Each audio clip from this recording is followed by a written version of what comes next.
안녕하십니까, 하석규입니다. 채널 24K 책을 읽는 시간입니다.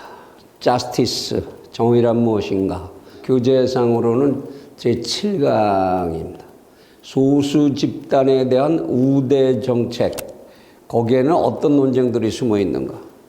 지금까지 앞에서 우리는 정의라는 것을 규정하면서 지금까지 인류가 정의에 관해서 해왔던 논쟁들을 몇 가지 기준을 가지고 쭉 훑어봤습니다. 제러미 벤덤의 공리주의와 자유주의 논쟁, 평등주의 논쟁, 거기에 관련된 칸트의 이야기와 제이 롤즈의 이야기, 이런 것들을 쭉 정리를 해왔습니다. 이제는 그 논쟁들 속에 포함되지 않는 또 하나의 정의에 대한 논쟁, 이거를 이제 훑어봐야 될 시간입니다. 이제 드디어 정의에 대해서 인간들이 쭉 부딪혀왔던 중요한 과제들, 논의한 방법들, 이거를 정리해 나가는 이제 거의 막바지에 도달하고 있는 겁니다. 여러분들 스스로가 수시로 이 책을 제가 처음에 알려드린 것처럼 목차를 보면서 리뷰들을 계속 해보시고 있는지 모르겠습니다만 하실 리가 없겠죠. 참 바쁜 세상에. 근데 그 리뷰를 계속 하셔두는 게 이 책을 쭉 기억하는 데 있어서, 그리고 논리를 일관성 있게 이해하는 데 있어서 굉장히 도움이 될 겁니다. 지금 한 번쯤 중간에 리뷰를 더 했으면 어떨까 하는 생각도 했습니다만 그래 너무 강의가 이제 길어지는 관계로 그 부분 생략을 했습니다. 이제 이 오늘 강의하고 그 다음에 소크라테스 이야기하고 나면 막바로 이제 결론 부분, 샌델의 공동선에 관한 이야기, 도덕과 공동선에 관한 이야기로 이제 마무리가 될 겁니다. 그리고 이제 맨 마지막에 제가 전체적으로 다시 한번 쭉 정리해보는 어떤 그리고 문제가 있는가, 이것을 종합 정리하는 강의를 마지막으로 하게 될 겁니다. 소수 집단 우대 정책의 논란의 하나의 이제 샘플로다가 샌델이 제일 먼저 띄워놓은 사례가 대학의 입학 사정과 관련해서 생겼던 문제입니다. 셰리 홉우드라고 하는 한 여학생이 텍사스의 법학전문대학원에 입학하려고 한 과정에서 생겨난 논쟁입니다. 이 여학생은 학교 졸업 성적, 대학 졸업 성적도 좋았고, 평점 뭐 3.8점을 받았다니까.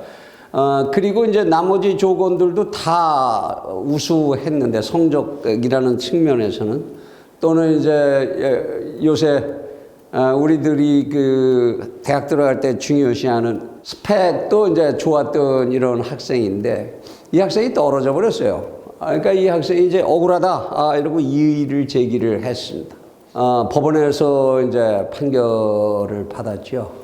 그때 이 학생, 왜 내가 이렇게 성적도 우수하고 그러는데 내가 왜 떨어져야 되냐? 나보다 성적이나 스펙이나 다 떨어지는 사람들이 왜 합격을 하고 난 왜 떨어져야 되느냐라고 항변을 했죠. 그랬는데 그 학교에는 무엇이 있었냐 하면, 흑인이나 또는 히스패닉, 이 학생들을 일정 비율을 합격을 시키는 그런 학교의 규칙이 있었던 겁니다. 그래서 그 사람들을 이제 합격을 시키려다 보니까 이 셰리 홉우드가 거기에 들질 못하게 됐던 거죠.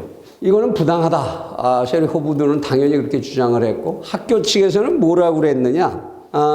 우리 학교가 이 법학전문대학원을 만드는 이유는 무슨 법률사무소나 행정관청에서 법률 전문가를 배출하는 데만 목적이 있는 게 아니고, 사회의 다양성을 수용할 수 있는, 그리고 인종적, 민족적 다양성을 포용할 수 있는 그런 능력을 반영하고 그것을 사회적으로 유용하게 쓸 수 있는 그런 인재들을 길러서 배출하는데 우리 이 법학전문대학원 개선의 목표가 있다.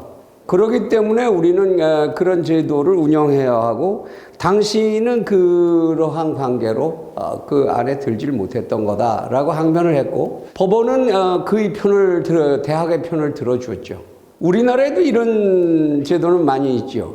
지금 뭐 각 대학의 전부 농촌에서 이제 올라온 학생들에 대해서, 지방에서 올라온 학생들에 대해서 우대하는 이런 정책도 있고, 체육 특기자니 뭐 연예 특기자니 이런 사람들의 입학이 특례로 허용되는 이런 경우들도 있고, 여러 가지 그런 이제 우대 정책들이 우리나라에도 있습니다. 모든 사회에는 이 소수자에 대한 특별한 우대 규정을 가진 경우가 많습니다. 과연 이러한 제도에 대해서 우리는 정의라는 개념을 집어넣어서 판단해 본다면 어떻게 생각해야 하는가 하는 겁니다. 이 학교에 관한 문제에 대해서는 이제 그 뒤에 논쟁이 됐는데, 이 학교의 예를 이제 좀 더 훑어보면, 이렇게 그 차별을 해서 소수자를 우대하면서 받는 데에는 시험의 격차를 바로잡는 그런 기능이 있다. 정형화된 문제를 내놓고 그 문제를 잘 풀었다. 또는 정형화된 과정을 거쳐서 거기서 받은 평가 결과가 좋았다.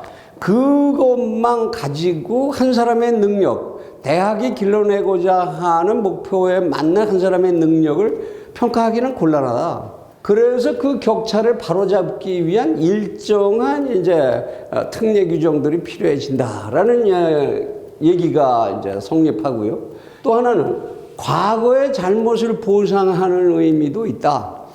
미국의 경우는 특히 그렇죠.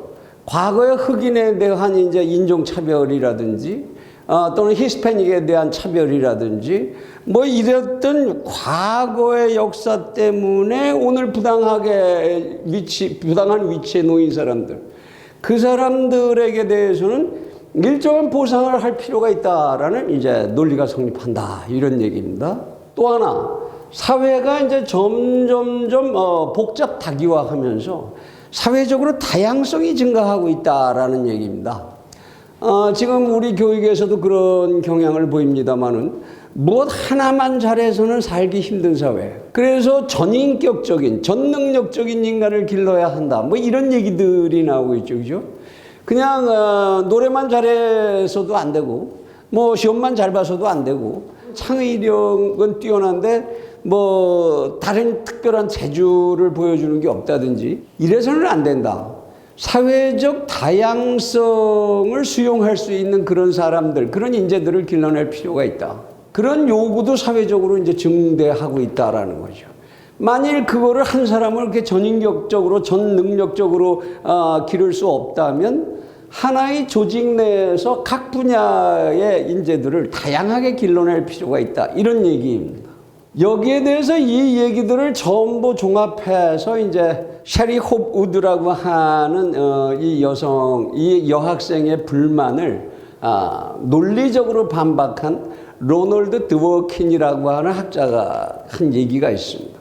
그는 무슨 얘기를 했냐면, 우대 정책, 학교에서 학생 선발 우대 정책은 근본적으로 누구의 어떠한 권리도 침해하지 않는다는 겁니다. 왜 누구의 어떠한 권리도 침해하지 않느냐? 학교가 이미 자기네들이 이 학교를 개설한, 이 학과를 개설한 목표를 공표했고, 그거에 맞는 기준을 이미 제시했기 때문에 그 기준에 맞춘 사람들만 들어오면 되는 거지. 그래서 그거 가지고 평가한 것에서 누가 특별하게 불이익을 받았다고 할 수는 없는 거 아니냐. 결국 학교의 목표는, 대학의 사명은 대학이 결정하는 것이다. 그리고 거기에 응시하는 사람들은 거기 들어가고 싶으면 대학이 제시하는 목표에 맞는 사람이 되어야 하는 것 아니냐. 이런 이제 항변을 했습니다. 그리고 이제 덧붙여서 대학에 입학을 허가를 받는 게 무슨 명예를 부여받는 것도 아니고, 특별한 사회적으로 남들과 차별되는 명예를 부여를 받는 것도 아니고, 권리의 창설이 되는 것도 아니다. 그런 조건에 맞는 사람이 그 과정에 들어가서 그 훈련을 받고 그 사회에 나가는 것 뿐이지, 그 과정일 뿐이지, 이거는 명예의 획득이나 권리의 취득이 아니다. 이런 이제 설명을 하게 됩니다. 그러니까 거기에 대해서 이제, 그러면 인종분리 정책이나 과거에 했었던 인종분리 정책이나 그리고 반유대 할당제 같은, 반유대 할당제가 뭐냐면 한 도시에 유대인들이 너무 많이 몰려들어서 사니까 안 되겠다. 유대인들이 너무 한 군데만 몰리는 거는 사회적으로 문제가 있다 했고, 유대인을 15% 이상 여기에 살지 못한다. 뭐 이런 이제 도시의 그 인구 할당제를 시행했었던 도시가 있다고 합니다. 미국에서. 이런 것들은 그럼 어떻게 볼 거냐? 이런 차등화는 어떻게 볼 거야? 대학은 네가 말하는 대로 좋다. 근데 인종 분리 정책이나 반유대 할당제 같은 이런 소수자에 대한 차별, 이런 것도 괜찮다는 얘기냐? 그건 사회가 선택한 제도니까. 그랬더니 이제 드워킨이 뭐라고 이제 거기에 항변을 했습니까? 과거의 분리주의 시대에 통했던 이런 이야기, 그것이 오늘까지 유효한 것은 아니지 않냐? 오늘도 나는 지금 뭐 인종분리 정책을 해야 되고 반유대 할당제를 해야 된다고 생각지는 않는다. 분리주의 시대와 현재는 엄연히 다르다.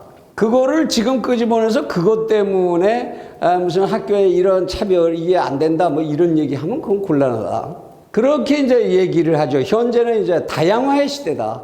다극화의 시대고. 그래서 지금은 인종차별도 없고 오히려 인종이 다인종이 있는 것이 사회적 경쟁력을 높인다는 시각까지 이제 받아들여지고 있는 시점이 아니냐 이런 얘기지요. 그렇게 항변을 했더니 이제 한쪽에서는 또 그러면 지금 일부 도시에서 시행하고 있는 백인 우대 정책, 주거의 문제와 관련한 얘기인데요. 주거 조건을 만들면서 이건 흑인과 백인을 일정 비율을 같이 섞어 놔야 이 사회가 통합력이 생기겠다 해가지고 그 비율을 정했는데 흑인보다는 백인의 비율이 더 높게 된 거예요.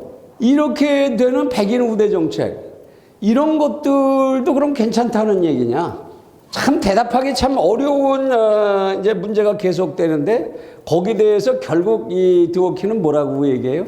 그거는 도시 이반자와 사회정책 책임자 또는 대학 관리자 이들이 결정하는 것에 의할 뿐이다. 왜냐하면 그것이 사회적 합의니까 일단. 그 사회적 합의에 의하는 것밖에는 달리 거기서 정의를 논할 바는 아니다. 그런 얘기죠. 여러분들 생각은 어떠신가 모르겠습니다. 우리 사회에도 지금 이런 문제는 굉장히 많습니다. 과연 그렇게 우대하는 게 맞느냐 아니냐. 심지어는 이런 우리나라에도 그런 문제까지 있었죠. 주차장에 여성 전용 주차장을 만들어준다. 이게 합당한 거냐?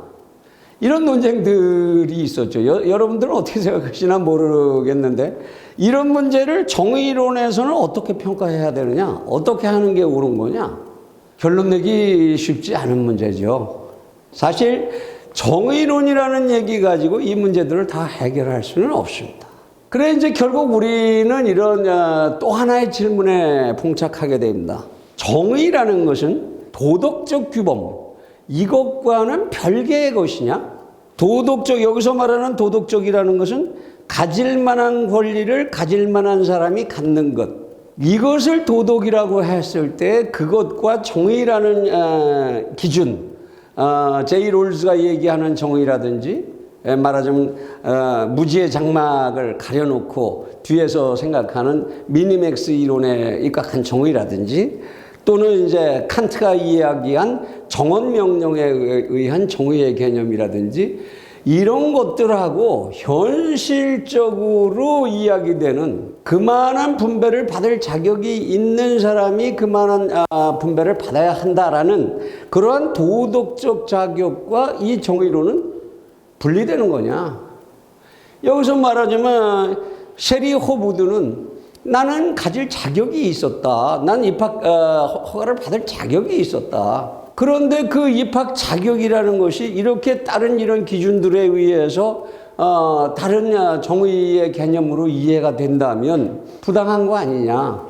이런 이제 의문이 제기가 되게 됩니다. 과연 우리가 생각하는 도덕적 기준 또는 사회에서 내가 무엇인가를 획득할 수 있는 자격에 관한 문제, 능력에 관한 문제 이런 것들은 정의론하고는 분리될 수밖에 없는 거냐. 그렇다면 정의론 뭐하러 공부하고 뭐하러 생각해야 되는 거냐는 거죠. 이 얘기가 이제 이 뒤에 아리스토텔레스의 이야기로 이제 이어지는 그 고리를 갖게 됩니다. 그래서 앞에서 누구들도 이제 얘기 안 했던 자격의 문제, 누가 자격을 갖는가, 라는 이제 또 하나의 정의에 대한 또 다른 시각. 이것을 이제 아리스토텔레스로 이어갈 겁니다. 그리고 이제 대학의 차별 입학에 관한 문제로서 최종적으로 이 장에서 제기되는 문제가 그럼 대학이 경매로 입학생을 뽑아도 될까? 기여입학제도라는 거죠, 소위. 기여입학제는 돈 많이 내는 사람 우선으로다가 받아도 되겠느냐? 한번 드워키는 한번 얘기해봐라. 답변을 해봐라. 드워키는 뭐라고 그랬습니까? 그것도 가능하다. 왜? 대학이 설정한 목표가 될 수 있기 때문에. 왜? 대학이 정상적으로 운영되려면 당연히 돈이 필요하게 되고 재정적 지원이나 재정의 확보라는 것은 대학의 기능 중에 하나다. 그것에 기여하는 사람을 먼저 뽑아준다라는 것은 대학이 결정할 문제다. 대학이 그렇게 결정했다고 해서 그게 정의에 뭐가 문제가 생기느냐. 이런 입장입니다. 여러분들은 어떻게 생각하십니까? 이런 이제 소수자우대니 뭐 이런 문제들에 부딪히게 되면 우리가 앞에서 쭉 그 오랜 시간 궁리하고 생각하고 배워왔던 정의에 대한 논쟁, 이거 참 무기력한 거 아니냐. 이거 말 갖다 붙이기에 달린 거고 정말 결론 뭐 아무것도 우리는 무엇에 대해서 딱 부러진 결론을 결국 낼 수 없다는 얘기냐. 이런 의문에 부딪히게 됩니다. 그래서 오늘 소수집단 우대 정책은 여기까지 이제 일단 묶어두기로 하고요. 다음 시간 아리스토텔레스의 이야기로 넘어간다. 누가 어떤 자격을 가지는가라는 문제입니다. 자, 그러면 오늘 여기까지 일단 매듭을 지어놓고 다음 시간에 아리스토텔레스의 정의론, 그것을 이 이야기와 연결해서 한번 생각을 해보시는 시간을 갖도록 하겠습니다. 다음 시간에 뵙겠습니다. 감사합니다.